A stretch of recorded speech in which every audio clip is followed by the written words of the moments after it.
of this big world. Lonesome I have roamed, I've laid down in green pastures, I've rolled down rocky roads. And as my hair turned silver, I lost my lust for gold. Now cups of wine can't satisfy the thirst within my soul. Narrow is the road to glory. Perdition's gates are broad and wide. On the steps you take to ponder, from the path to not far wander, for the narrow road to glory's worth the price. Hello everyone, welcome out on another historical stomp. I'm in Derbyshire. It's a beautiful sunny evening. I'm between the villages of Wessington and Brackenfield, and I'm here to find a 16th century chapel. It's called Trinity Chapel. Now, it was built approximately 1511 and it's been left abandoned in the woods since 1856.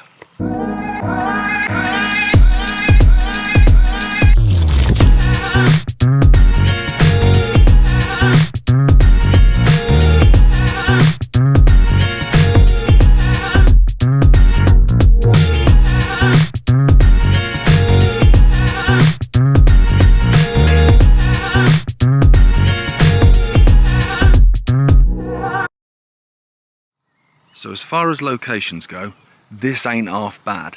Now in that direction you're hitting Alfreton, which is a relatively big town. Look at that beautiful reservoir as well.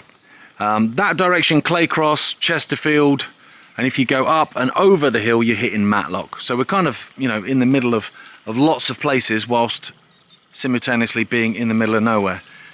Now that water source, that will become relevant as we go on. But let's go and find Trinity Chapel. So, not been here before. I've just seen photos of it. Phil said to me the other day, have you seen this Trinity Chapel? I hadn't. I looked it up. It looked amazing. So, bit of history, basically going back, there was a chapel on this site as far back as the Doomsday Book. So 1086, I think, if I've got that right, around about that time. That isn't this one.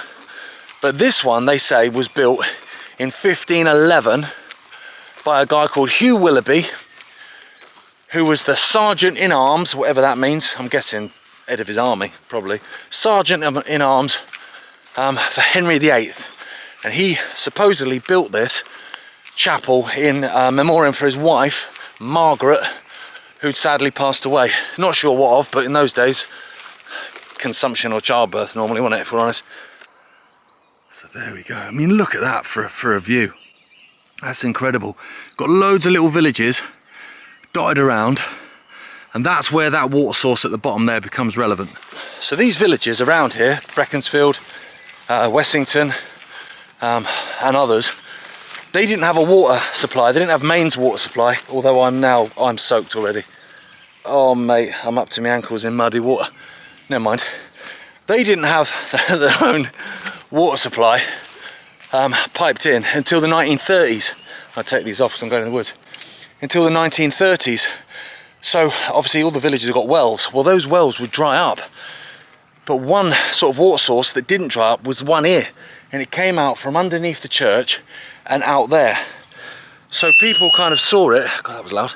People kind of saw it as a bit of a God-given water source, do you know what I mean? So actually, they would come up here long after the church closed and have sort of pilgrimages and give thanks and have ceremonies, and I'm here already.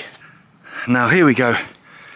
So here's another water source there, and here we go, you can see there's the church. Wow. Now I've only ever seen one photo of this when it, you know, had a roof and everything, but it didn't have a date on it. But I later found out that the roof was taken off in stinging nettle, was taken off in 1913. So that photo has got to be, obviously before that, it's got to predate that. Here we go. Now, this was replaced as a chapel in the 1850s. As I said, it's been abandoned since 1856. It was replaced by a bigger church. Oh my goodness me. Here we go.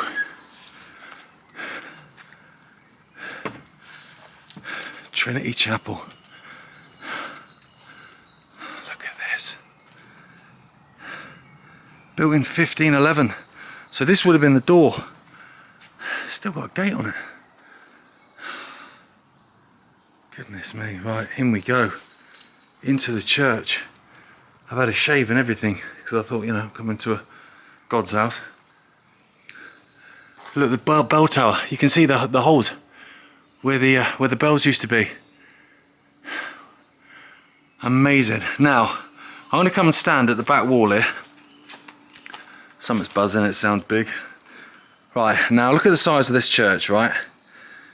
Guess how many people used to be in here? 100 people. That was the capacity of this chapel. Imagine getting 100 people in here. My goodness me. That's the end. 100 people. Bang.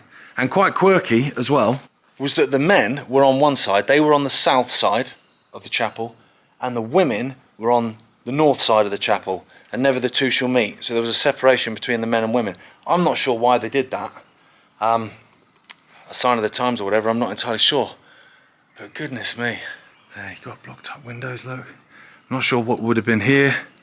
I don't know what any of this would have been, because this is just the shell. Like I say, this has been abandoned since 1856. Oh, that bell tower looks incredible. That's amazing. Now, I'll put up a photo now, obviously, of what it used to look like. There were no trees here. So that view that you were looking at when we were at the bottom there, and I'll put a drone footage now so you can just see that view, how incredible that's what people would have been looking out this window at. Amazing. So as I say, 1511 they say approximately, but there was a chapel on this spot where I'm stood now from at least the Doomsday Book, from at least the end of the 1000s. Unbelievable. Now, it worked as a chapel that was tied on between 1511 approximately. It was tied on to Morton Church, which is quite a big church, a couple of villages away. But then in 1756 it became independent, and this was just a chapel on its own. Mate, what an amazing building. Just think of the history. People sat there waiting to go in, to get married, to baptise their kids. They never actually did funerals here, which I'm not gutted about, I've got to say, because, you know, I am a grown man, but if I came in here and there was a graveyard abandoned with, like, that would freak me out. So I'm quite happy that they didn't do funerals here. That bee's following me, but at least it's a bee. I like bees, they keep us alive as a species, don't they? And here we go. So like I say, the roof was taken in 1913, so that photo, the only photo, it's annoying because I keep using the same photo, it's the only one of it that I could find. Where it's not in a state like it is now, basically. And there you go, look. A lot of midges, so I'm going to regret this later. I'm going to be bitten to bits. But there you go. Look at that, there's the bell tower. Looks like a pig's nose, doesn't it? It is beautiful, though. I mean, I like pigs, so that's cool. And look at these stones here. I wonder then, it would have had a stone roof. I mean, how big are they? That can't be right, surely. It'd cave in. Look at that, beautiful. Such a small building. I kind of want to stand up there to get a better view, but I don't want to disrespect the building. I mean, I'm not a religious man, but still, it means a lot, or it's meant a lot to people over hundreds and hundreds of years. The fact that you had 100 people in there is crazy. So small, but beautiful, amazing. Okay, let's come on the other side then. Ooh, if I don't stack it. Here we go. Oh mate, look at those midges. Not tonight, Henry. Oh man. Yeah, see, when was that? When was that stoned up? Just don't know, do you? Oh. I mean, it's in pretty good nick, isn't it? Thinking about it, like, a lot of the places you go, you know, like old mills and things like that, that you know, were abandoned from the same era. They're just completely, you know, an absolute mess, but wow, that's amazing. I think I'm kind of in love with this place in a way, you know. There's a real nice energy about it, like there's a real nice vibe here.